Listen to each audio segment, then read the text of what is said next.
back. Lean in with me. Lean in with you. Oh, are we live? Let's see. You're live. Hello, everyone. Happy Whinypaluza Wednesday. Thank you for joining us on Whinypaluza Wednesday with the Green family. Thank you for saying that. These people who are texting you should be watching the live and not texting you. You know who you are, people. We have all these texts coming through at the top of my screen. The nerve of those people. Well, get on the live. Okay, so how is everyone's week going? Guess what? It is the last day of January. Wow. This is a thing? It is a thing because you're not on Facebook much, but I'm going to tell you the memes. Is that how, did I say it right? That are going around Facebook are about January and how there's like 531 days in January. No. Like it's like the endless month is what people are saying. It's the same length of time as all the other months with 31 days.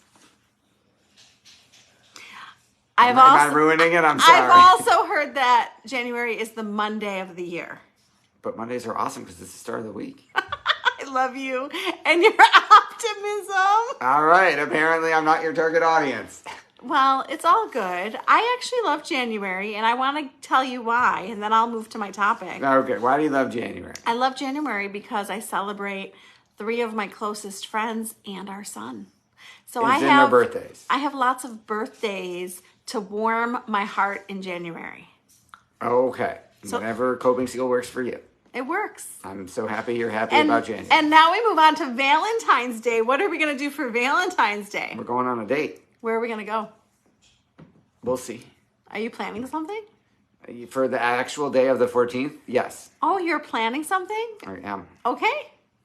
I'm excited. Okay. On to the topic.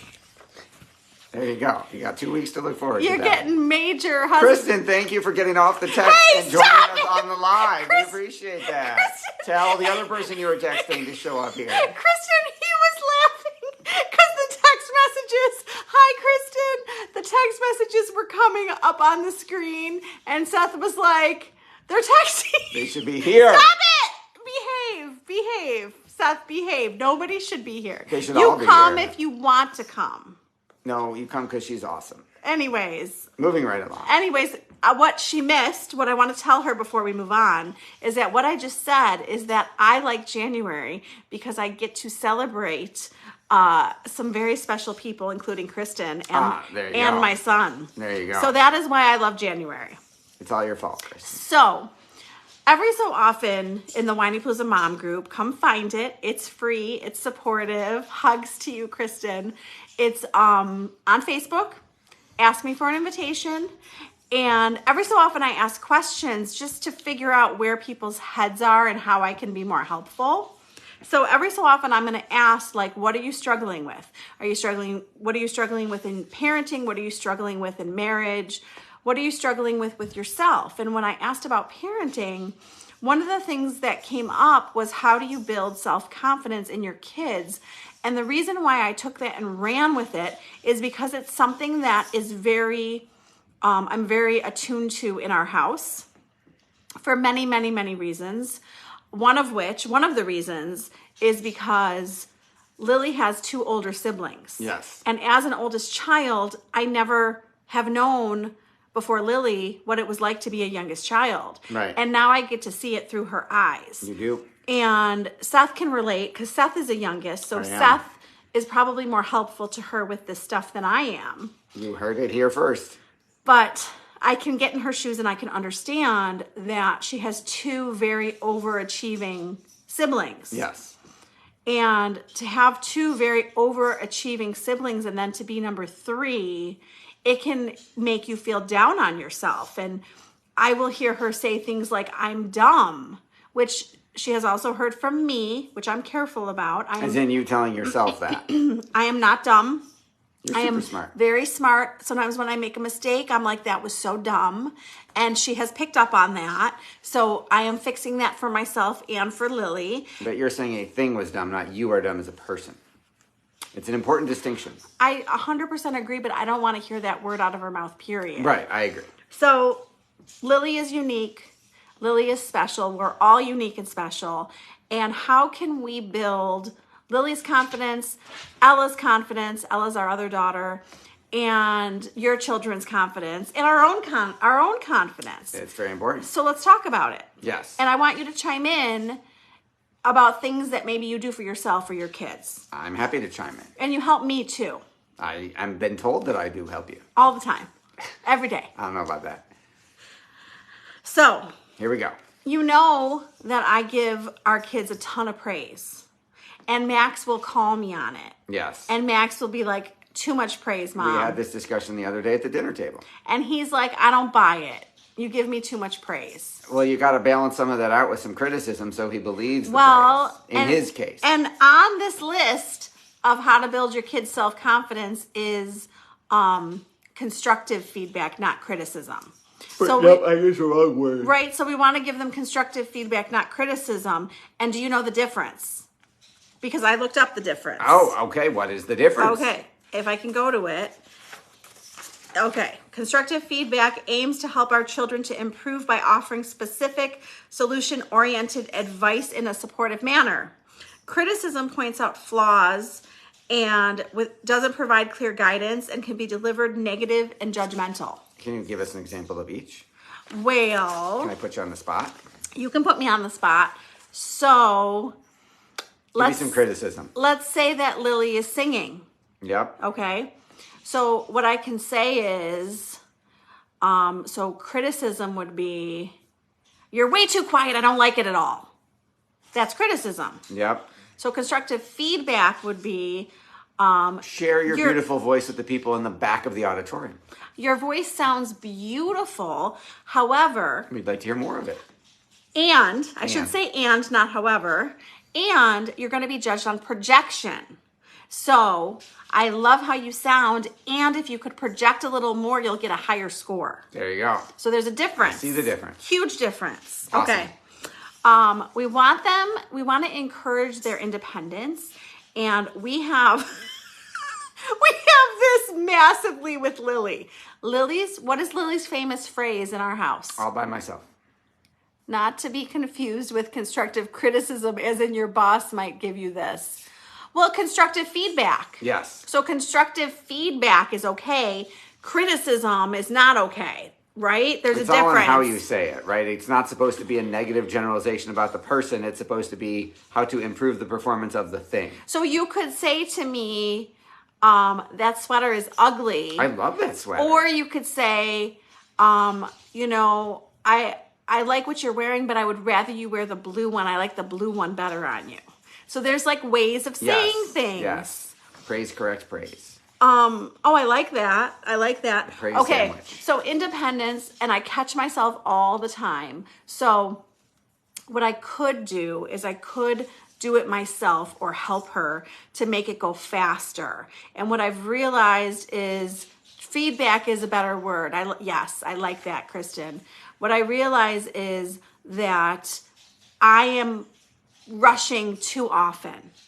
And I want to be more, we've heard me say this before, I want to be more of a beacon of calmness. Yes. So I don't need to rush out the door. Usually, hopefully I've given myself enough time. She wants to do her shoes by herself that she struggles with. She wants to pack her lunch. She wants to have things look a certain way. She wants to fix her hair. She has everything that she wants to do herself. And if she let me help her, it would go faster. But I know that her doing it herself gives her more confidence because she feels good about herself that she did it herself. Yes. 100%. So we want to encourage the independence. It gives them confidence.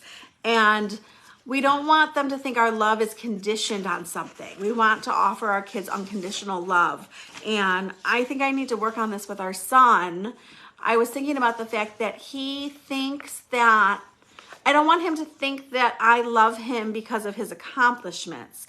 I'm proud of his accomplishments, but I don't love him because of his accomplishments. He did mention the other night at the dinner table, you said something about love, and he said, yeah, but your love is unconditional, Mom. That doesn't count.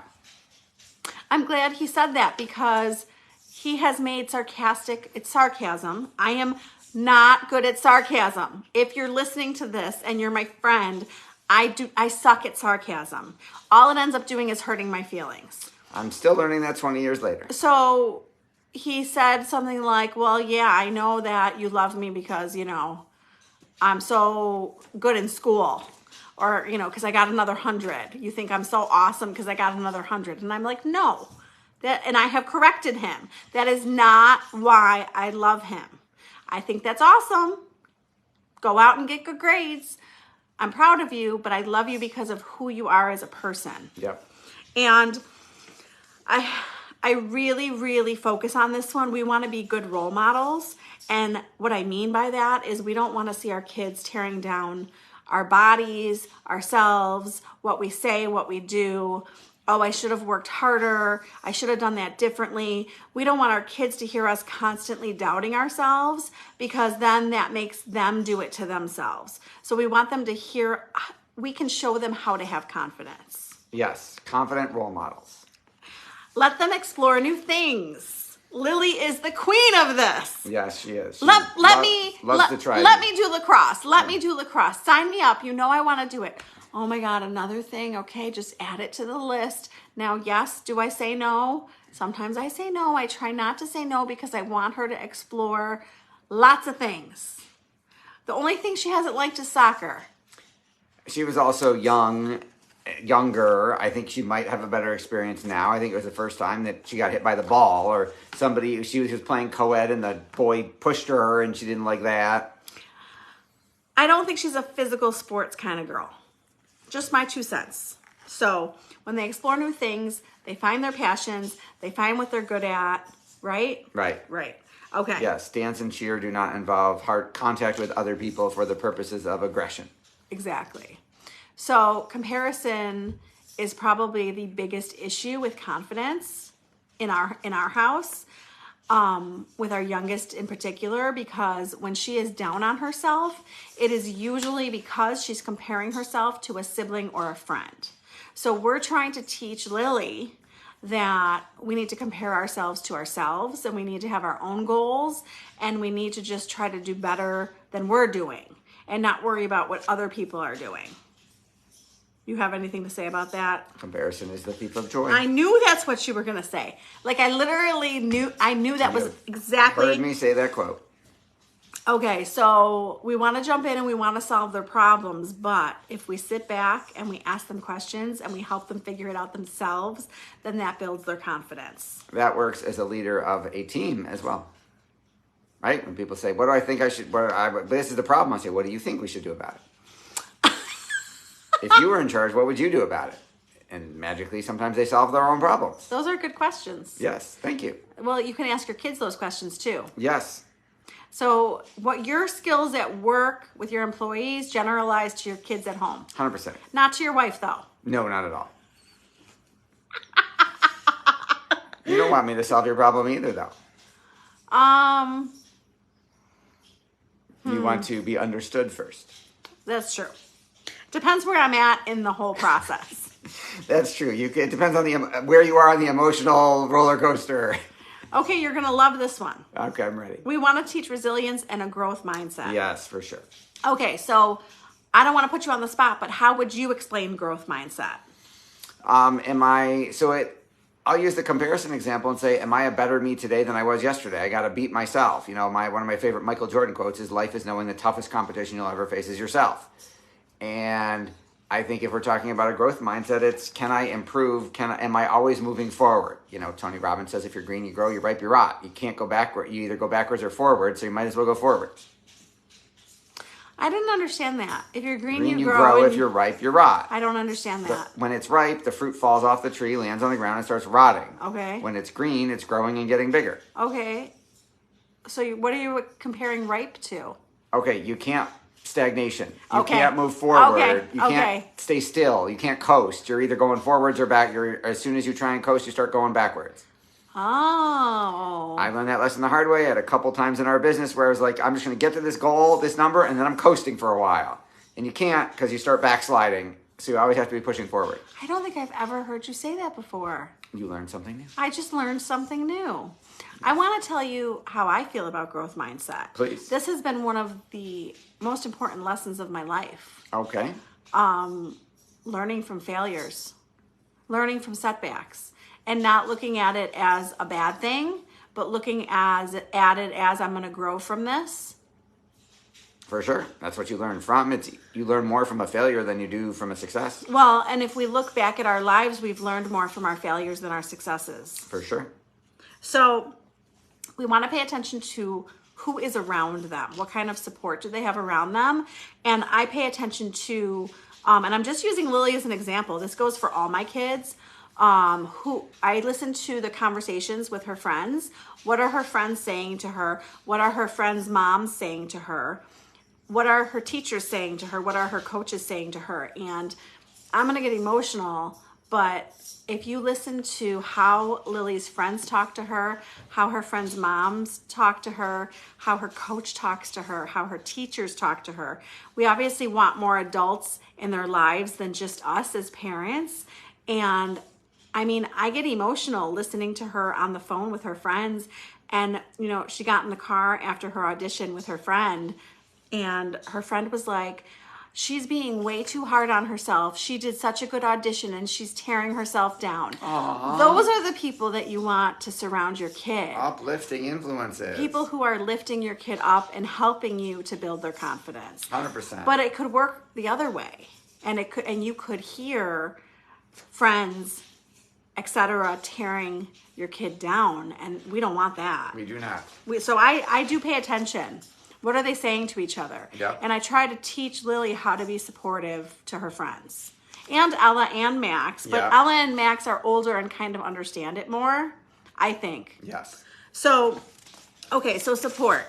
They also build confidence by hearing things from people other than their parents. You know that whole thing that they could hear it from us over and over and over again, but it means more if their coach says it. Yep. Or if their teacher says it. I mean, I get so frustrated when Ella comes home and is like, my teacher said blah, blah, blah.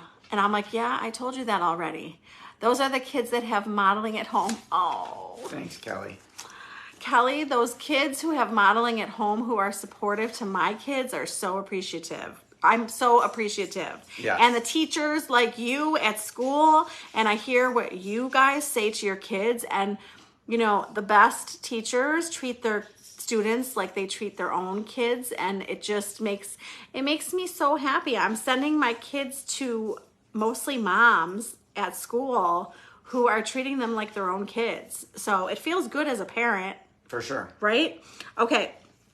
Open communication helps build their confidence. And like when my kids come to me, I don't want to like shut them down or react right away. I want to listen in a non-reactive, non-judgmental tone. And I may be reacting inside, but I want them to feel supported and I want to build them up. So I will a lot of times save my reactivity for Seth. Yeah. Thank you for that, honey. And then we talk it out. Yeah. Right? Yeah, that is the goal. Well, because that's more appropriate It is. than me reacting and being judgmental and reactive Yes. to our children. 100%. And that helps build their confidence. Yes. Right? Okay, we want to celebrate their achievements. So, you know, we just got Max and Ella's report cards. Like, how are we going to celebrate? I don't have Lily's yet. Right. But I have Max and Ella's. Yeah. So, you know, celebrate. And even if it's just praise, it doesn't have to be a present. It doesn't have to be a dinner. It doesn't have to be a cupcake. But we praised Max and Ella today. We did. So, you know, I think that we should celebrate. We celebrated Max getting his license. We celebrate things. And it helps to build their confidence. And we want to point out their uniqueness. What makes them unique and makes them feel special? And like I said, I'm just using Lily as an example. She's the youngest, and we hear it the most from her about her older siblings and how smart they are and how they do everything and da-da-da-da-da.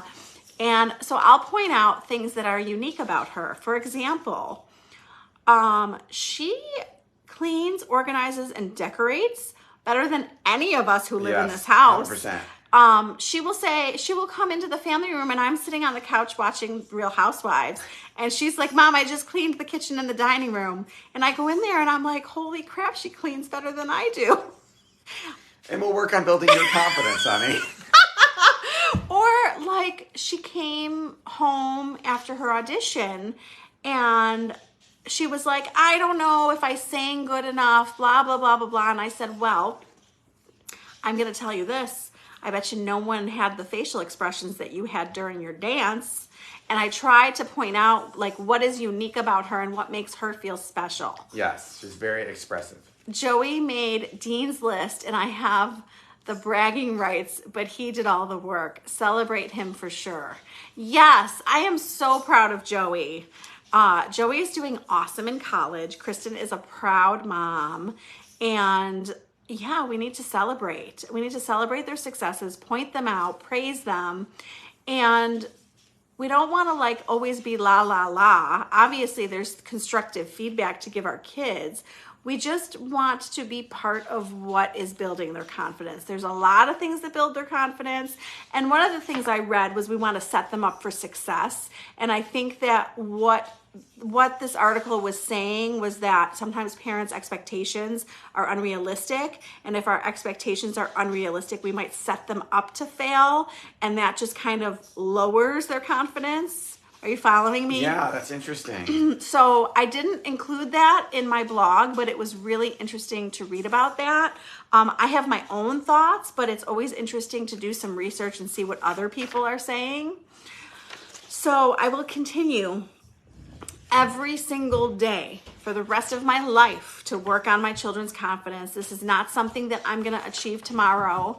It's something that is, I think, a work in progress and something that we'll do forever. Yeah, we work on ourselves forever too. Well, and I feel like we're building our own confidence every day too. It is a muscle. And one of the things that builds my confidence that I did not write about is that if I'm scared to do something, but I do it anyway, I feel stronger and braver and more confident. Absolutely. And every time I turn away from something because I'm scared, it's having the opposite effect. Yeah. So I always tell my kids, feel the fear, do it anyway, push yourself forward.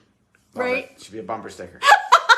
We'll make it a bumper sticker. So we're going to be patient. We're going to be kind. We're going to be understanding. We're going to be consistent. And we're going to realize that this is a work in progress. Every day. Do you have anything else you want to say about confidence? I think you did a great job covering it. I think that we have a long way to go, but we're doing a good job. Everybody starts somewhere. Good so far. Yes. I think it's hard to be the youngest. You didn't talk about that at all, but as somebody who's the oldest, I never had insight into that before Lily. Yes, I also had an older overachieving brother, so I do know what that's like. So what does it feel like to have an overachieving sibling? Frustrating. I feel like, hey, if he wasn't here, I'd be good enough. If I had a younger brother who, if I had someone who was dumber, worse grades than me, they'd be happy with what I have now. I mean, my parents were really good about not comparing us, but you compare yourself anyway. And you got to eventually embrace, hey, we might be good at different things, and that's okay. And I got to embrace what I'm good at and not try and catch up to their shadow, because at this point in this part of the life, I might not do that. It might not be my strong suit what theirs is. So when he was getting like hundreds and A's and going to UB Math, like how were you feeling and how were you doing? I was not doing well in math. I was very frustrated. And then I was just like, I'm just not a math person. I'm just not math. I'll just be the emotional brother and the actor, and that's what I'm going to do. Until I got to college and I was, in addition to theater, was studying business and took my first business math class and realized you could use math to make money, and all of a sudden liked it a lot, and then magically got really good at it, and obviously do math every single day as part of my profession. So I think it was, I wasn't mentally competing with him anymore, and I found, I thought whatever, it was algebra or whatever that was stupid and didn't understand, I'm never going to use this in real life, what's the point? So I didn't try because I wasn't going to 100 anyway, so who cares, until I found a reason to care about it. And I remember somebody taking AP classes in high school. Yeah, they just weren't the math ones at that point. Interesting. Very interesting journey. Yes. And I don't know what it's like. I continue to learn from you and Lily. I empathize with youngest children, and I almost think it's easier to be an oldest child. I could, we could certainly continue that conversation. I don't know that there's a right answer to that question. I would be curious what you think. I would love to do a survey. Maybe it's just different. Maybe different challenges. Right? You go first, so there's different expectations on you. Whatever you do is probably fine. No one has anybody to compare you to yet. That's interesting. I love birth order. Maybe this is the next topic. Right? But older children soften their parents up, so the younger one has it easier. Like, my brother used to complain, I fought to get to do that thing at that age, and how come he's getting to do it and he was even younger than I was, you know? So I did think about the fact that Lily gets things a lot younger than Max and Ella did. Yep. So that is true. Yep. But it's hard to follow two overachieving siblings. For sure. And by the way, Lily is doing fantastic in school, but it depends who you're comparing yourself to. Right. Right? Right. So, work in progress. We will continue to work on this. And we're joining in your journey of parenting. We're all in this together, people. Right? Yes. Is Tayton on the podcast? I can't look. Tayton is not on here, but... Do you want me to go grab my phone? I'm going to guess. Okay. I'm going to take a wild guess. I forgot to look, but there is a new podcast on Friday. Check it out. I'm going to guess that I'm interviewing my producer, who is no longer my producer because she got promoted.